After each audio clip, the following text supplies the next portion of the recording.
नमस्कार, मी Manisha. Bright foods and creation या यूट्यूब चॅनलवर आपले खूप खूप मनापासून स्वागत आहे. आज आपण बनवणार आहोत चमचमीत अशी पावभाजी. अगदी झटपट अशी 15 ते 20 मिनिटात पावभाजी तयार होते. पण त्याआधी तुम्ही जर माझ्या चॅनलवर नवीन असेल तर प्लीज चॅनलला सबस्क्राईब करा आणि व्हिडिओला लाईक करा. तेही अगदी जशी हॉटेलमध्ये मिळते अगदी तशीच पावभाजी आज आपण घरच्या घरी तयार करणार आहोत. चला तर मग आपण रेसिपीला सुरुवात करूया. आज जी आपण पावभाजी बनवणार आहोत ती कमीत कमी 10 ते 12 लोकांसाठीची पावभाजी आज आपण तयार करणार आहोत. एका कुकरमध्ये सर्व भाज्या आपण शिजवून घेणार आहोत. सुरुवातीला मी इथे 3 बटाटे मीडियम साईजचे कट करून घेतलेत, ते कुकरमध्ये घालूयात. 4 टोमॅटोही बारीक कट करून घेतलेत, तेही घालूयात. टोमॅटो जरा जास्तच घ्यायचे म्हणजे पावभाजीला टेस्ट छान येते.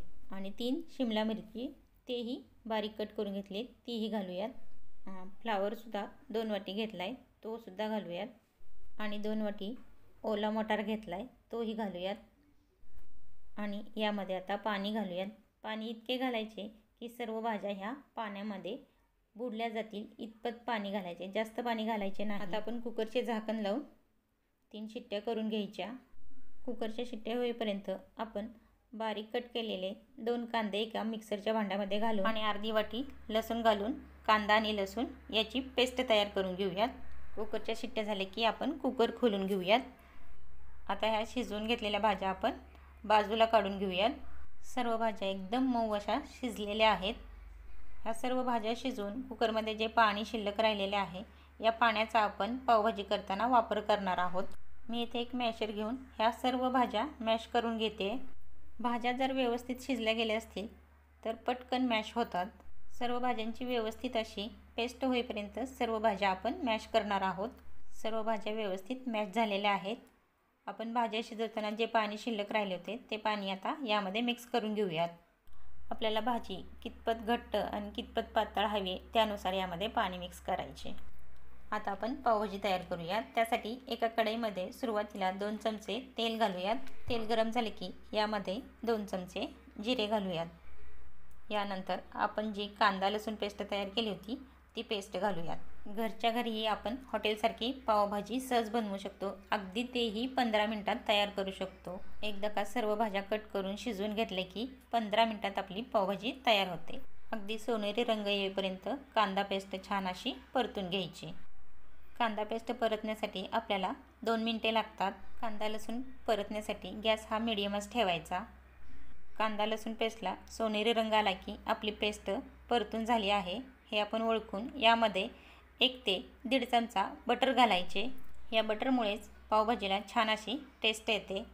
सुरुवातीला आपण तेलाचा वापर केला कारण सुरुवातीला जर आपण बटर वापरले असते तर बटर हे करपले जाते, म्हणून आपण आता बटरचा वापर करत आहोत.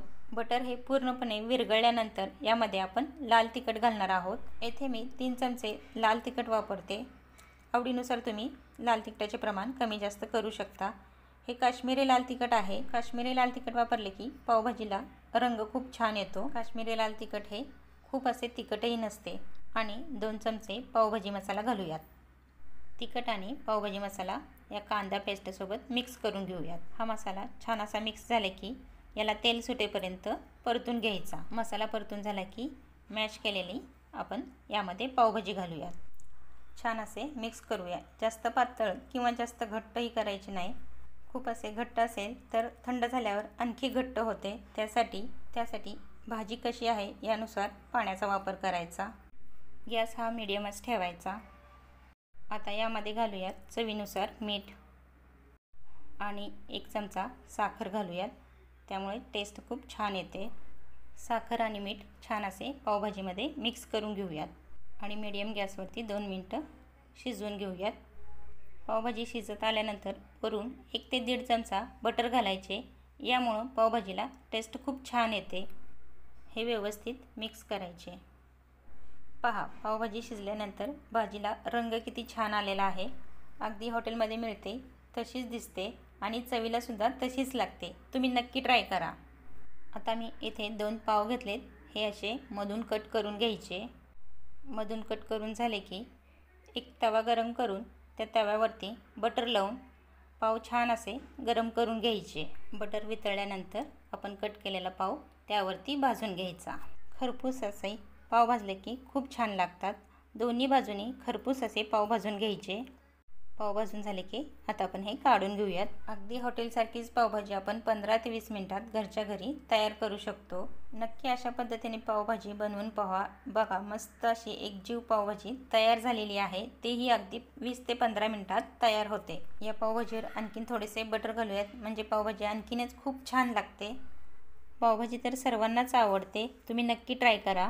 कसा वाटला आजचा व्हिडिओ हा नक्की मला कमेंट करून सांगायला विसरू नका। व्हिडिओ आवडला असेल तर व्हिडिओला लाईक करा आणि चॅनलला सबस्क्राईब करा। तुमचे मित्रमैत्रिणी व नातेवाईक यांनाही शेअर करा। पुन्हा भेटूयात अशाच नवनवीन चमचमीत झणझणीत रेसिपीसोबत। तोपर्यंत नमस्कार।